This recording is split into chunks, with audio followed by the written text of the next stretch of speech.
السلام علیکم۔ آج کی اس ویڈیو میں ہم اسلامیات کے نیکسٹ چیپٹر کی ریڈنگ کریں گے، کلاس دوم، اور یہ اس کا پبلشر ہے صادق۔ آج جس چیپٹر کی ریڈنگ کریں گے اس سبق کا نام ہے خاتم النبیین حضرت محمد صلی اللہ علیہ وآلہ وسلم۔ تو جاتے ہیں اپنے اس چیپٹر کے اوپر۔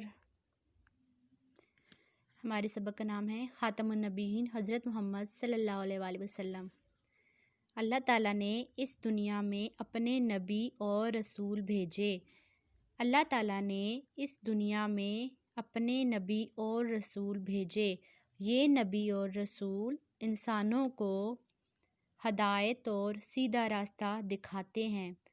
اللہ تعالیٰ نے انسانوں کی رہنمائی کے لیے تقریباً 1,24,000 نبی اور رسول بھیجے۔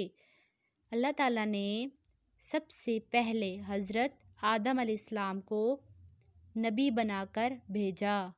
سب سے آخر میں حضرت محمد صلی اللہ علیہ وآلہ وسلم کو نبی بنا کر بھیجا گیا۔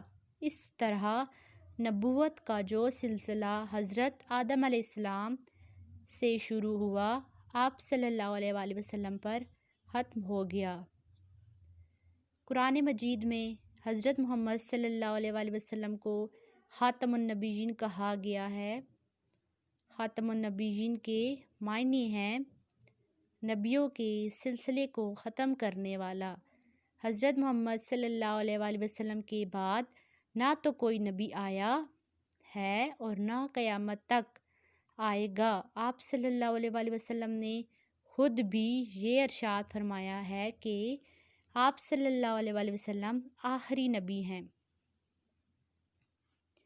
حضرت محمد صلی اللہ علیہ وآلہ وسلم تمام انسانوں کے لیے ہدایت اور رہنمائی کا ذریعہ ہیں۔ آپ صلی اللہ علیہ وآلہ وسلم تمام کائنات کی رہنمائی کرنے والے ہیں۔ حضرت محمد صلی اللہ علیہ وآلہ وسلم سے پہلے جتنے نبی اور رسول آئے وہ سب کسی خاص قوم یا علاقے کے لیے رسول بنا کر بھیجے گئے تھے، لیکن آپ صلی اللہ علیہ وآلہ وسلم کے بعد قیامت تک کوئی نبی نہیں آئے گا۔ اس لیے آپ صلی اللہ علیہ وآلہ وسلم کی تعلیمات تمام انسانوں کے لیے ہے۔ زندگی کے آپ صلی اللہ علیہ وآلہ وسلم کی رہنمائی اور تعلیمات کی وجہ سے عرب ایک مہذب اور عالم قوم بن گئے۔